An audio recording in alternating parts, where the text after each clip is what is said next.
Halo semuanya, selamat datang di sesi bedah taktik kita kali ini. Kita bakal langsung ngebahas satu pertandingan grup G Piala Dunia 2026 yang jujur aja bener-bener di luar nalar. Di sini kita bakal ngelihat lebih dari sekedar skor akhir pertandingan Iran ngelawan Selandia Baru dan nyari tahu apa yang sebenarnya terjadi di atas lapangan. Kok bisa sih pertandingannya seintens ini? Ada transisi kilat, skema serangan balik yang mematikan, sampai adu taktik tingkat tinggi dari kedua pelatih. Yuk langsung aja kita bongkar abis-abisan laga gila ini. Jujur deh, di atas kertas mungkin banyak dari kalian yang mikir buat ngelewatin laga ini kan? Tapi, wow, apa yang tersaji di depan publik Los Angeles kemarin bener-bener matahin semua ekspektasi pra-turnamen. Laga ini sukses berubah jadi pertandingan paling epik dan paling gak ketebak di fase grup sejauh ini. Sepak bola emang selalu punya cara unik buat ngasih kejutan. Intensitasnya dapat banget, duel fisik di lini tengah kerasa banget, dan yang paling seru, kedua tim berani keluar buat nyerang. Ini benar-benar tontonan klasik yang wajib banget kita bedah bareng-bareng. Nah, sekarang coba kalian perhatiin angka ini, 0,72. Ini bukan angka sembarangan loh. Sebelum peluit awal dibunyiin, kalau kita narik data historis dari semua negara yang udah main minimal 15 kali di sejarah Piala Dunia, Iran itu megang rekor rasio gol paling sedikit. Rata-rata mereka cuma nyetak 0,72 gol per pertandingan. Tim asuhan Ardeshir Galenoi ini kan biasanya identik banget sama pertahanan low block yang super rapat, bukan tipe tim yang main terbuka dan cetak banyak gol. Tapi pas kita ngelihat hasil akhir 2-2 di laga ini, wah kita bisa ngelihat ada anomali yang luar biasa dan pergeseran taktik yang super berani. Dan ini bikin narasi laganya makin gila. Di satu sisi, kita punya Iran yang secara historis lumayan seret gol. Nah, di sisi lain, ada Selandia Baru yang bawa beban mental lumayan berat, yaitu rekor 6 laga tanpa kemenangan beruntun di turnamen ini. Cuma Honduras dengan 9 laga, dan Mesir dengan 7 laga yang rekor nir kemenangannya lebih panjang. Jadi coba bayangin situasinya.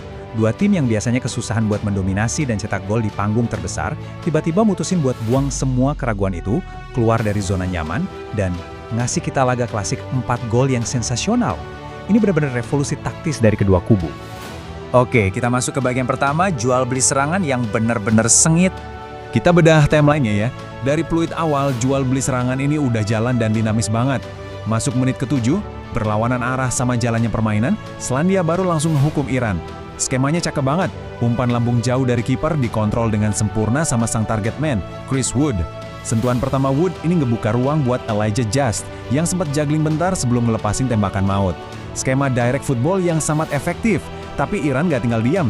Menit 32, Ramin Rezaeian manfaatin bola liar dan ngeksekusi pakai tendangan outside of the boot atau trivela yang jenius abis. Masuk babak kedua, menit 54, Selandia Baru unggul lagi. Siapa lagi kalau bukan hasil koneksi Wood dan Just lewat skema give and go klasik yang sukses ngebelah pertahanan Iran. Tapi mentalitas pemain Iran emang lagi bagus-bagusnya. 10 menit berselang, umpan silang akurat Rezaeian dari sayap kanan disambut sundulan presisi Muhammad Mohebi. 4 gol ini benar-benar murni hasil eksekusi taktik yang matang banget. Tapi ya, namanya sepak bola, pertandingannya nggak cuma dinilai dari bola yang masuk ke gawang. Momentum itu bisa putar balik cuma dalam hitungan detik. Coba kita lihat titik-titik balik krusial ini. Mehdi Taremi nyaris saja bikin Iran unggul pas bek Selandia Baru ngasih dia ruang di tepi kotak penalti. Sayangnya, tembakan melengkungnya malah nabrak tiang gawang. Margin of error-nya tipis banget. Terus, sempat ada juga gol sundulan Aline Mati di penghujung babak pertama yang dianulir gara-gara bendera offside. Dan kita nggak boleh ngelupain pahlawan tanpa tanda jasa di lini belakang. Ryan Thomas, pemain penggantinya Selandia Baru, ngelakuin sapuan bola yang luar biasa krusial di menit-menit akhir. Keputusan krusial itu yang memastiin timnya pulang bawa 1 poin. Bertahan itu nyatanya emang sama krusialnya sama nyerang. 3. Angka ini mungkin kedengarannya sepele ya, tapi buat Selandia Baru, angka ini punya implikasi taktis yang masif banget. Ini bukan sembarang angka loh, ini bukti nyata dari bergesernya filosofi permainan all whites. Serius, kalian gak salah baca. Selandia Baru sukses nyatatin 3 tembakan on target cuma dalam 30 menit pertama di laga ini.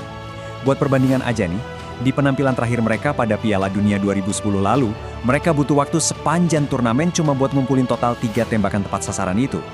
Fakta ini nunjukin betapa radikalnya evolusi taktik mereka sekarang. Mereka udah nggak datang ke Piala Dunia buat sekedar bertahan atau parkir bus.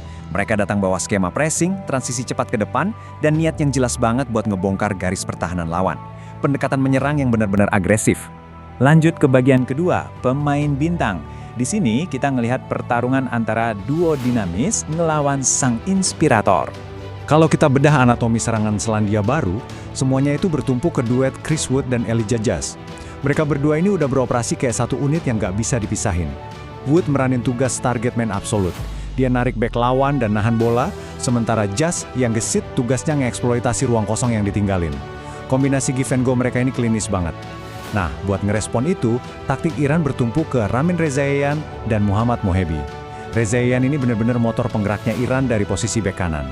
Visi bermainnya, akurasi umpan silangnya, sampai keputusannya kapan harus ngelakuin overlapping, itu jadi kunci utama yang bikin Mohebi dan lini depan Iran terus hidup. Ini benar-benar benturan dua gaya serang yang sama-sama mematikan.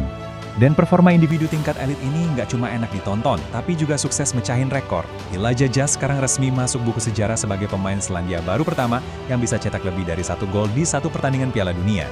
Rekannya, Chris Wood, juga jadi pemain Selandia Baru pertama yang bikin multiple assist di satu laga. Dan pastinya nggak mau kalah dong, Ramin Rezaian dari kubu Iran juga norisin namanya sebagai pemain Iran pertama yang sanggup nyetak 1 gol sekaligus 1 assist di satu penampilan Piala Dunia. Ini membuktikan kalau level teknis yang ditunjukin para pemain ini ada di standar tertinggi dunia.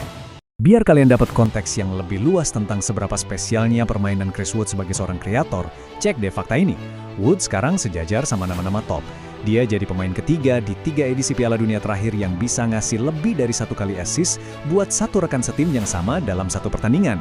Sebelumnya, ini cuma bisa dilakuin sama Ivan Perisic ke Andre Kramaric buat Kroasia dan Joao Felix ke Gonçalo Ramos buat Portugal, yang dua-duanya kejadian di 2022. Buat ukuran striker bertubuh raksasa kayak Wood, kecerdasan buat bagi bola dan visi taktisnya, ini benar-benar patut kita acungi jempol. Masuk ke bagian ketiga, klasemen grup G dan dampaknya secara keseluruhan. Kalau kita narik mundur dan ngelihat gambaran besarnya, apalagi setelah Belgia ternyata juga ditahan imbang sama Mesir, situasinya ini unik banget. Belgia, Mesir, Iran, Selandia Baru. Keempatnya baru main 1 kali, semuanya seri, dan semuanya sama-sama dapat 1 poin. Secara matematis dan taktis, grup G ini benar-benar keriset total. Semua prediksi pra-turnamen udah bisa kita lempar jauh-jauh. Gak ada satupun tim yang kelihatan dominan, dan setiap negara punya peluang yang persis sama buat merebut posisi puncak. Selandia Baru ngebuktiin mereka bisa nyakitin siapa aja lewat serangan baliknya, dan Iran juga udah nunjukin mental baja buat bangkit dari ketertinggalan. Jadi inilah pertanyaan besar yang nyisa buat kita semua para pengamat bola. Dengan poin keempat tim yang sama rata, dan ngelihat semua kelebihan serta kelemahan yang udah terekspos di laga pertama, siapa yang punya kedalaman taktik dan mental paling baja buat survive dari grup neraka yang lagi kacau balau ini? Apa Iran bakal terus ngandelin kreativitas sayap mereka? Terus sanggup nggak ya Selandia Baru mertahanin intensitas serangan mematikan ini pas nanti ketemu raksasa kayak Belgia? Satu hal yang pasti nih, pertandingan selanjutnya bakal jadi ajang adu taktik hidup dan mati. Makasih banget udah gabung di sesi bedah taktik kali ini, dan sampai jumpa di analisis seru berikutnya.